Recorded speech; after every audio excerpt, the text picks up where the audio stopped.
Bem-vindo ao Mala Diplomática, podcast do Instituto Diplomático do Ministério dos Negócios Estrangeiros. O meu nome é Ana Paula Zacarias e sou a nova diretora do Instituto Diplomático, substituindo neste posto o embaixador José Freitas Ferraz. Neste espaço vamos continuar a conversar com interlocutores relevantes em todos os domínios da política externa. Bem-vindos à Mala Diplomática, o podcast do Instituto Diplomático do Ministério dos Negócios Estrangeiros. Como sabem, nesta temporada tentamos dar a conhecer a ação da diplomacia e dos diplomatas portugueses e estrangeiros em diferentes contextos. Hoje vamos conversar sobre a assessoria diplomática da Presidência da República. E a nossa convidada é a embaixadora Maria Amélia Paiva. A embaixadora Maria Amélia Paiva é licenciada em História e mestre em Relações Internacionais. Entrou para a carreira diplomática no concurso aberto em 1988. Foi adjunta do Secretário de Estado dos Negócios Estrangeiros e da Cooperação. Esteve colocada na Missão de Portugal junto das Nações Unidas em Nova Iorque. Foi chefe da Direção de Serviços da América do Sul e Central e presidente da Comissão para a Igualdade para os Direitos das Mulheres. Foi também cônsul-geral em Toronto e em Newark, embaixadora de Portugal na Polónia e em Moçambique. E desde 2021 é assessora da Casa Civil da Presidência da República. E como disse, é exatamente sobre a Casa Civil da Presidência da República e mais concretamente sobre a assessoria diplomática do Sr. Presidente que iremos falar hoje, procurando mergulhar nos bastidores da diplomacia presidencial, desvendando o papel crucial dos assessores e consultores diplomáticos neste processo. Através desta conversa, com alguém que conhece bem este papel, muitas vezes discreto, mas fundamental, vamos abordar temas como a preparação das visitas de Estado, a articulação e a comunicação entre instituições, o papel da Presidência da República na defesa dos interesses nacionais no contexto global. Embaixadora Maria Amélia Paiva, seja muito bem-vinda à Mala Diplomática. Muito obrigada.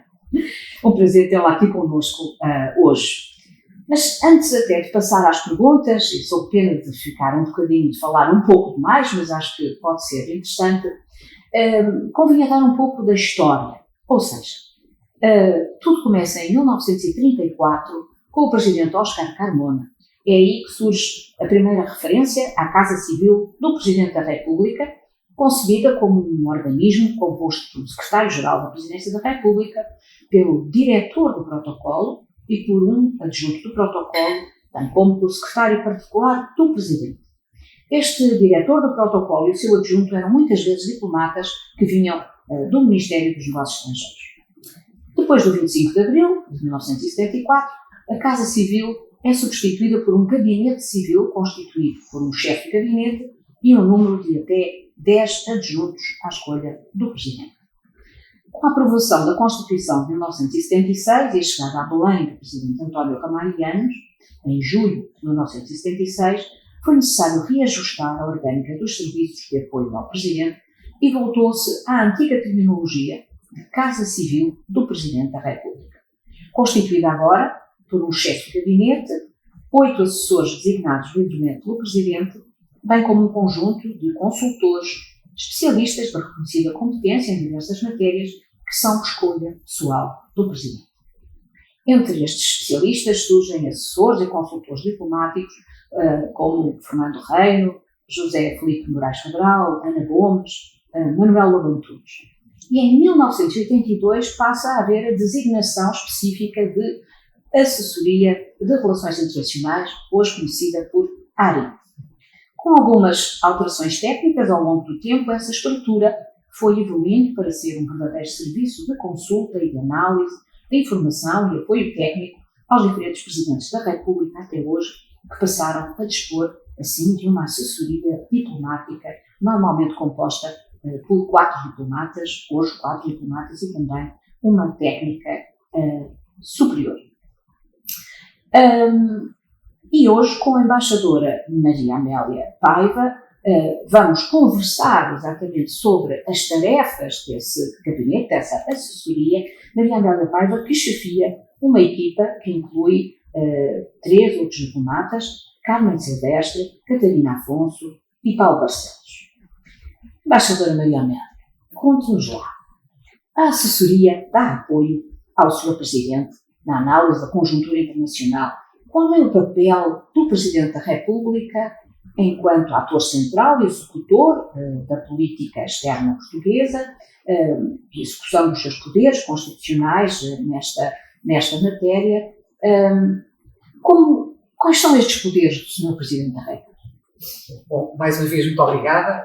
Bom dia ou boa tarde a todos os que nos ouvem. Como saberão, a Constituição determina algumas competências formais do Presidente da República em matéria de política externa. E elas são basicamente três. A ratificação dos tratados internacionais, depois devidamente aprovados, a declaração de guerra em caso de agressão efetiva ou iminente e o fazer a paz sob proposta do Governo, ouvido o Conselho de Estado e mediante a autorização da Assembleia da República. E, por último, uma missão também muito relevante, nomear os embaixadores e os enviados extraordinários, sob proposta do Governo, e acreditar os representantes diplomáticos estrangeiros. A ratificação dos tratados e a declaração de guerra são mais ou menos autoexplicativas, creio que não preciso de elaborar muito sobre isso, mas posso explicar um bocadinho melhor e sucintamente o que é esta tarefa e esta competência da nomeação dos embaixadores de Portugal e da acreditação dos embaixadores estrangeiros, mas talvez possamos fazer isso ao correr da conversa. Muito bem. Eu imagino que estas competências constitucionais do Sr. Presidente da República em matéria de política externa exijam, com certeza, uma articulação com o Ministério dos Negócios Estrangeiros e com o Governo, portanto. Esta articulação da assessoria diplomática do Presidente com o Ministério, de forma a assegurar uma coerência institucional, como é que é feita? Essa articulação é o nosso trabalho de todos os dias, diria eu. É uma articulação que, para além de reuniões mais, diria, formais e informais de coordenação de agendas e de coordenação de aspectos mais substantivos da política externa, passa por uma articulação diária com, obviamente, o gabinete do Sr. Ministro dos Negócios Estrangeiros, neste caso o Ministro de Estado dos Negócios Estrangeiros, mas também, e muitas vezes, com os serviços do Ministério dos Negócios Estrangeiros, mas também com a assessoria diplomática do Sr. Primeiro-Ministro, com a assessoria diplomática do Sr. Presidente da Assembleia da República e tantas vezes com as nossas embaixadas, com os nossos consulados gerais, com as nossas missões multilaterais. E, de facto, essa é uma missão diária, semanal, que se escuda muito nesta partilha muito próxima de informação e de consulta mútua do que todos fazemos no sentido de preparar as agendas do Sr. Presidente e, obviamente, a documentação que é necessária para sustentar exatamente todos esses diferentes momentos que podemos depois ir explicitando melhor. Portanto, o facto de haverem diplomatas que estão a trabalhar com o Sr. Presidente da República permite fazer essa ponte, de alguma maneira, com os serviços diplomáticos no Ministério dos Negócios Estrangeiros. Muitas vezes imagino que haverá dossiês sensíveis, dossiês estratégicos, dossiês que são complexos e que às vezes, sobre os quais existem até diferenças de opinião, que seguramente serão dirimidas entre o Sr. Presidente e o Governo. Mas lembro-me de dossiês complexos, como foi, por exemplo, no seu tempo, o dossiê de Macau, o dossiê de Timor, ou mesmo a questão da criação da CPLP. Como é que se combina enquanto diplomata, por um lado, a lealdade ao Presidente que se está a servir e, ao mesmo tempo, as orientações que vêm do lado do Governo? Isso exige muita diplomacia, Mariana? Existe sempre muita diplomacia, essa é a nossa vida, de alguma maneira. E a diplomacia é também, nestes casos, a arte da intermediação, no sentido de se poderem, de facto, aproximar posições. E aproximar posições que permitam ter e manter uma coerência da política externa a todos os níveis dos órgãos de soberania do Estado português. Mas também essa tarefa está, de alguma forma, facilitada não só pela coordenação que eu própria e a minha equipa fazemos com os diferentes níveis, que seja no Ministério, seja através da nossa rede, mas também por uma outra forma muito importante e fundamental. O Sr. Presidente da República e o Sr. Primeiro-Ministro reúnem-se semanalmente. E semanalmente, e mais até do que semanalmente, mantêm contactos muito próximos. E esses contactos são para, de facto, abordar todos os assuntos da governação, não excluindo, obviamente, aqueles da agenda internacional e daqueles que são, para nós, as nossas prioridades do ponto de vista de política externa. Até porque, como se recordarão e saberão, o Presidente e o Sr. Primeiro-Ministro representam o Estado português, muitas vezes em simultâneo. Estou a falar, por exemplo, das Ibero-Americanas, das Cimeiras Ibero-Americanas ou das Cimeiras da CPLP, ou muitas vezes alternadamente. Por exemplo, na sessão ou na semana de alto nível da Assembleia Geral das Nações Unidas, há um acordo que já tem alguns anos de rotação. O que é que isto significa? Que em cada ano apenas duas figuras máximas, o Sr. Presidente ou o Sr. Primeiro-Ministro, acompanhados obviamente por membros do Governo, fazem exatamente a presença e asseguram a presença ao mais alto nível de Portugal nesse grande evento. Mas, por exemplo, o Sr. Presidente, sempre que viaja para o estrangeiro, faz-se acompanhar por um membro do Governo. Normalmente, esse membro do Governo, se não for possível ao Sr. Ministro de Estado e dos Negócios Estrangeiros, que tem também uma agenda complexa, é normalmente um dos secretários de Estado desta casa. Mas também já aconteceu, por circunstâncias muito particulares e muito próprias, que outros ministros de outras pastas ou outros secretários de Estado também desses ministérios fazem o acompanhamento específico de uma visita em concreto. Portanto, há aqui várias modalidades de diplomacia interna e de coordenação e de acompanhamento destas áreas. Além de que, e acrescentaria, nas visitas de Estado do Sr. Presidente ao estrangeiro, normalmente o Sr. Presidente faz-se acompanhar de deputados dos diferentes grupos parlamentares que tenham disponibilidade para o fazer, e em alguns países, é preciso dizer, ou com alguns países, mantemos um largo espectro de diferentes áreas de cooperação parlamentar. E, portanto, há grupos de amizade, há mesmo cooperação parlamentar no sentido mais técnico, de apoio a vários destes países. Acontece muito, por exemplo, com os países de língua oficial portuguesa, em que a Assembleia da República tem, por exemplo, e eu não me estou a meter por essa outra área, que é um outro órgão de soberania, cooperação técnica em vários domínios, desde o digital à elaboração de legislação, com esses problemas. Portanto, há aqui, de facto, um estreito diálogo e coordenação que nos permite, de facto, de alguma forma, fazer com que essas nuances de posição sejam, obviamente, tratadas em boa e devida forma, antes que possam, eventualmente, ter outras coisas. Mas por exemplo, uma outra área onde há uma coordenação muito estreita é na nomeação dos embaixadores. Certo. O Sr. Presidente nomeia os embaixadores portugueses no estrangeiro sob proposta do Governo. Muito bem. É muito interessante, portanto, a explicação sobre essa rede de coordenação, essa rede que estreita o diálogo e permite a coerência institucional entre a posição de Portugal no exterior. O Sr. Presidente é muitas vezes, como foi referido, representante também do Estado português no exterior, sobretudo, quer na sua presença nestas grandes cimeiras internacionais, na Assembleia Geral das Nações Unidas, mas também, muitas vezes, nas visitas de Estado, nas outras visitas oficiais, visitas de trabalho do Sr. Presidente ao exterior. Como é que a assessoria diplomática trabalha estas visitas? Como é que se faz esta decisão sobre as agendas, sobre o melhor momento de organizar estas visitas, seja do Sr. Presidente ao exterior, seja das visitas dos chefes de Estado que vêm até Portugal? É um exemplo muito concreto, quer num caso, quer no outro, quer nas visitas de Estado que o Sr. Presidente faz ao estrangeiro, quer nas que recebe em Portugal.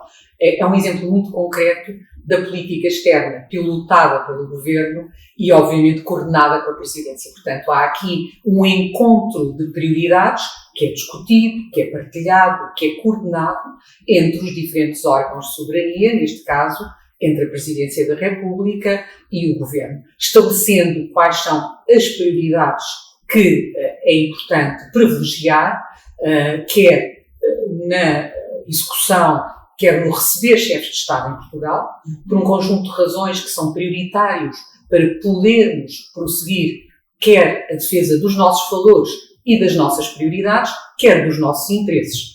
Porque é também uma palavra que é fundamental usar quando falamos nestes temas das visitas de Estado que o Sr. Presidente faz e que também recebe em Portugal.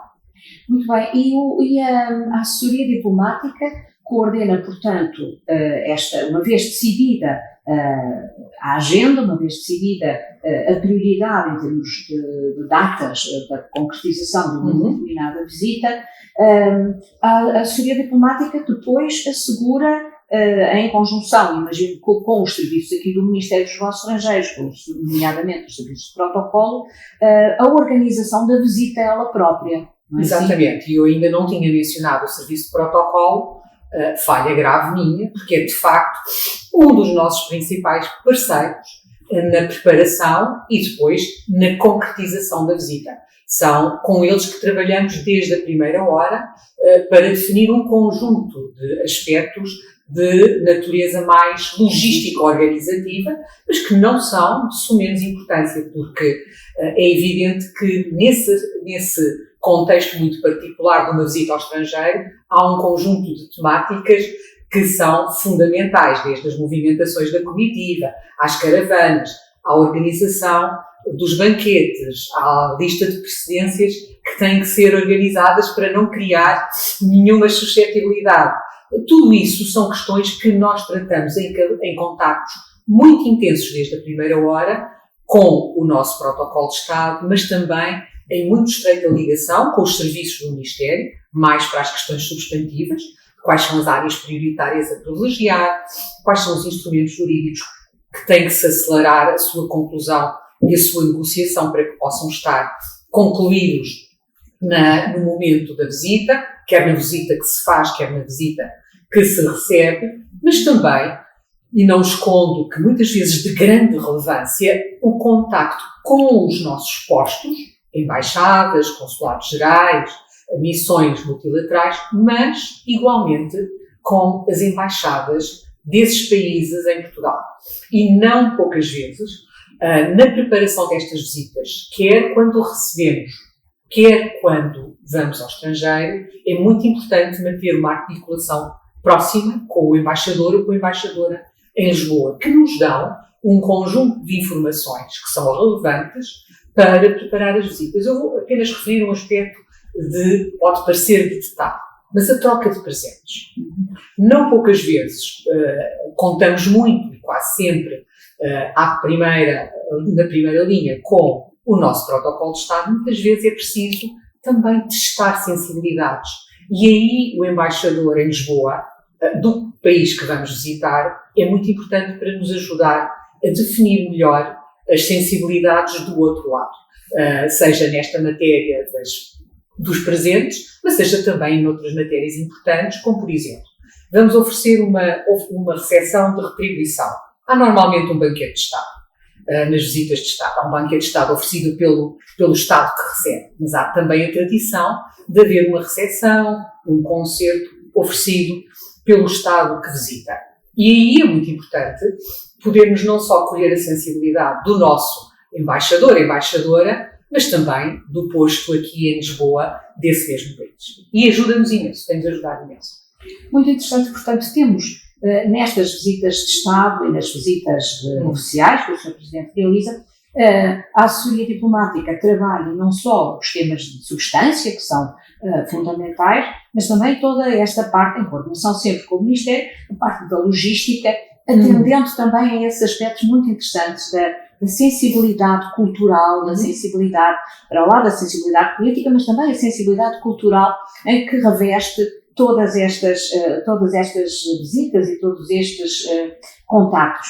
imagino que nesta concretização haja por vezes histórias interessantes ou questões que de repente mudam no momento Sim. em que se está a organizar as coisas. Eu lembro-me do meu lado, uma vez que organizámos a visita do Presidente Mário Soares à Suíça que só organiza uma visita de Estado por ano, em que o Sr. Presidente gostaria de visitar uma entidade fora da visita e que não era possível, o protocolo suíço não nos deixava.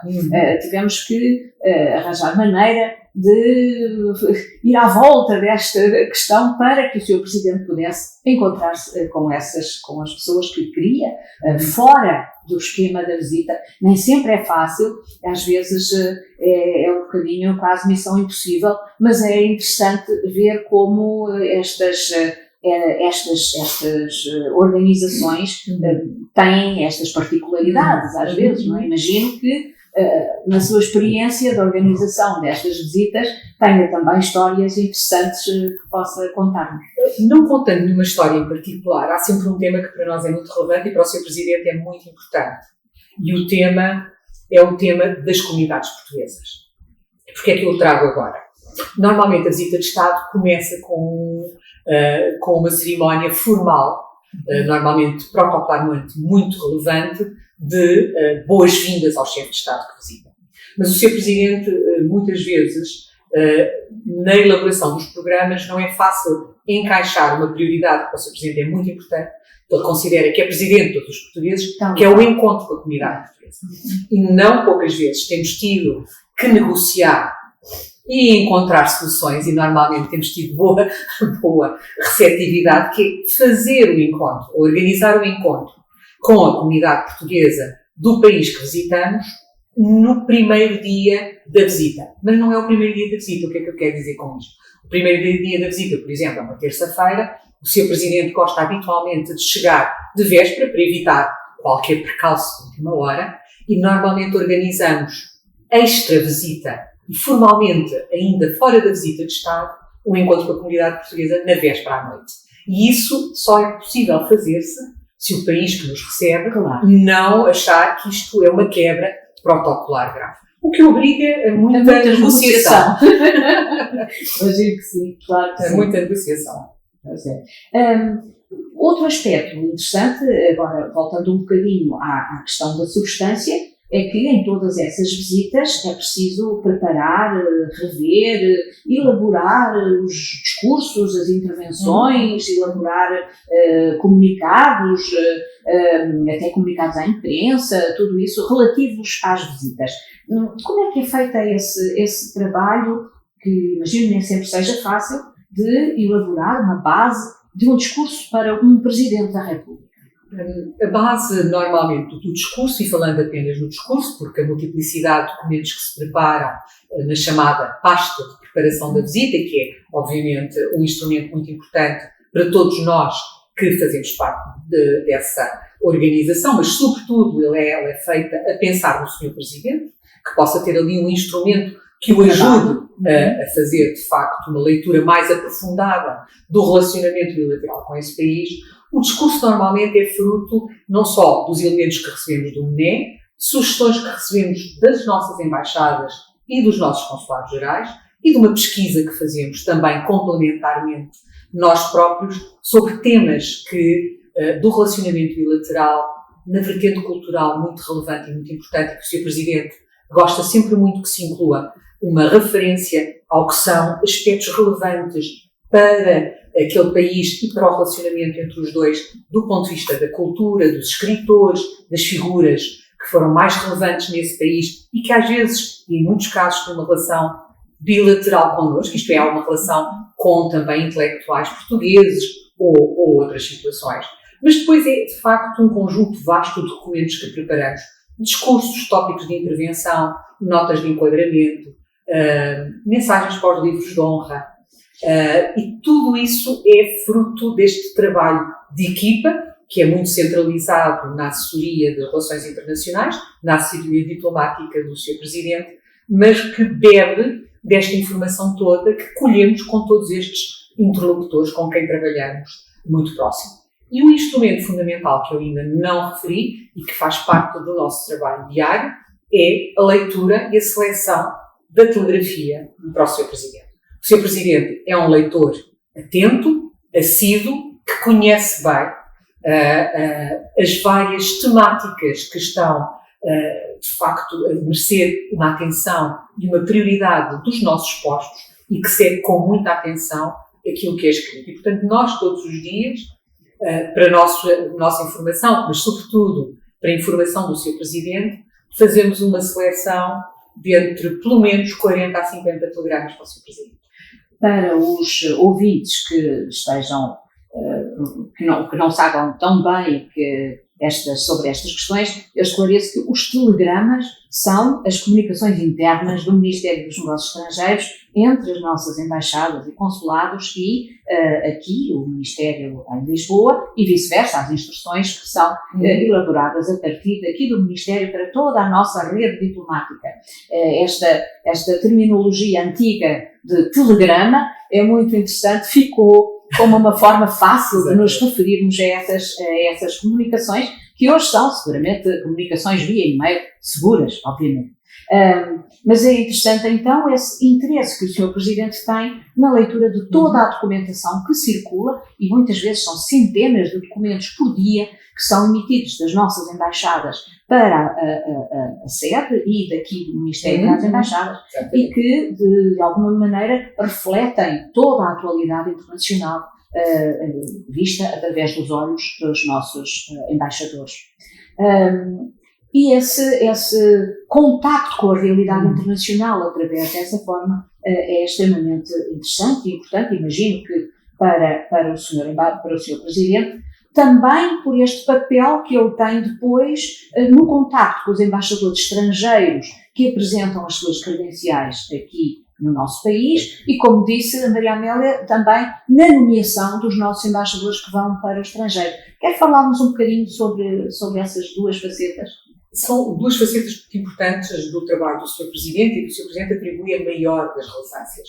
E por isso prepara-se sempre muito bem, nós preparamos sempre estas conversas, quer com o embaixador português que vai para posto e que o Sr. Presidente recebe, e a quem de alguma maneira também transmite orientações sobre o que considera serem as prioridades da atuação que o embaixador ou a embaixadora portuguesa deve ter naquele país para o qual foi nomeado e para o qual vai iniciar funções, mas fazemos o mesmo também em termos de notas para a conversa que o Sr. Presidente tem, normalmente, com os embaixadores estrangeiros que recebe depois da apresentação das cartas credenciais. O Sr. Presidente recebe sempre os nossos embaixadores antes de partirem para posto e, muitas vezes, por circunstâncias próprias da dinâmica do relacionamento bilateral com o país A, B ou C, também os recebe quando estão em posto e quando vêm em Lisboa para reuniões ou para outros contactos.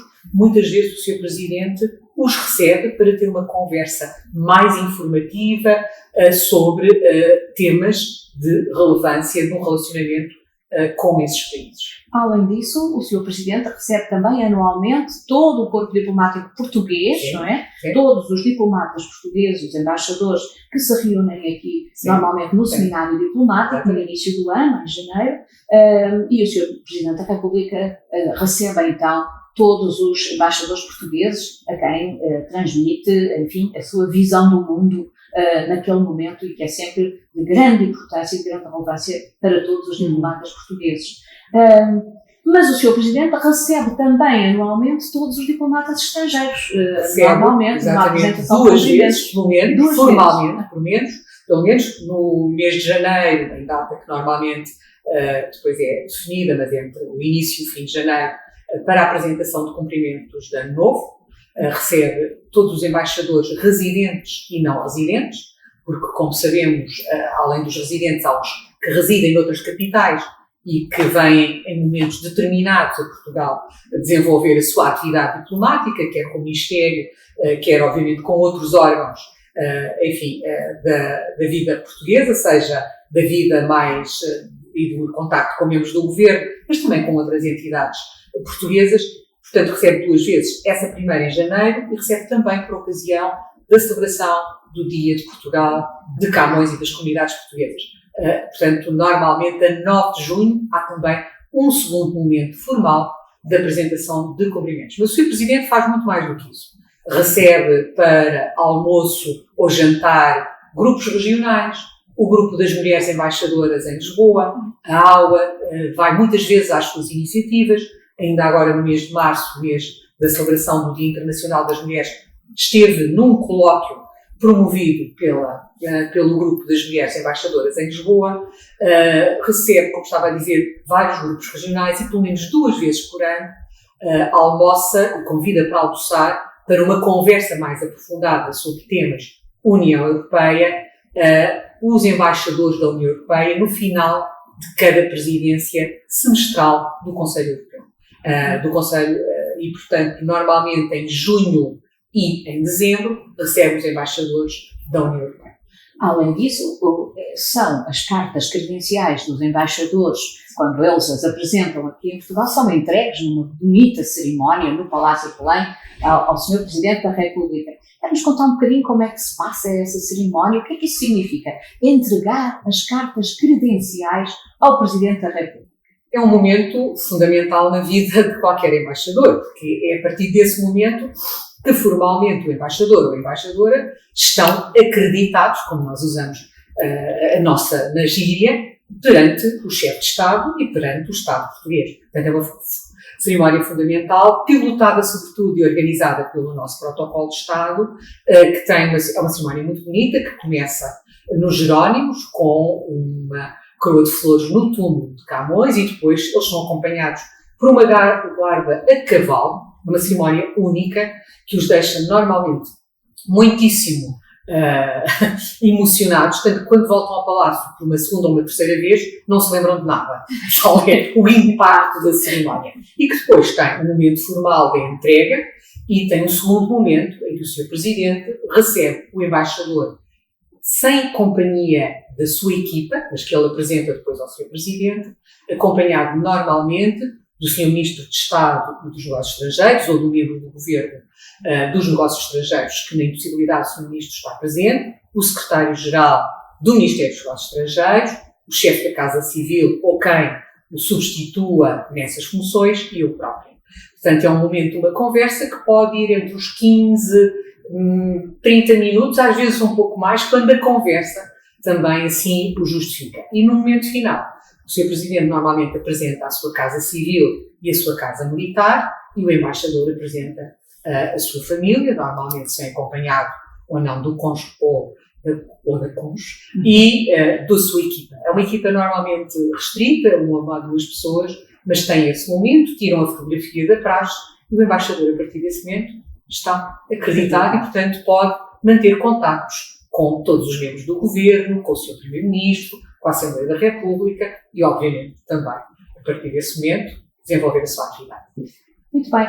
Mais alguma atividade ou mais alguma área que queira sublinhar do trabalho da vossa equipa, da assessoria diplomática? Uma multiplicidade imensa todos os dias, de respostas várias a convites, a cartas, a mensagens de dias nacionais, à organização de telefonemas, a mensagens por ocasião de eventos mais ou menos graves, que também o Sr. Presidente faz muita questão de passar uma mensagem de solidariedade para esses chefes de Estado.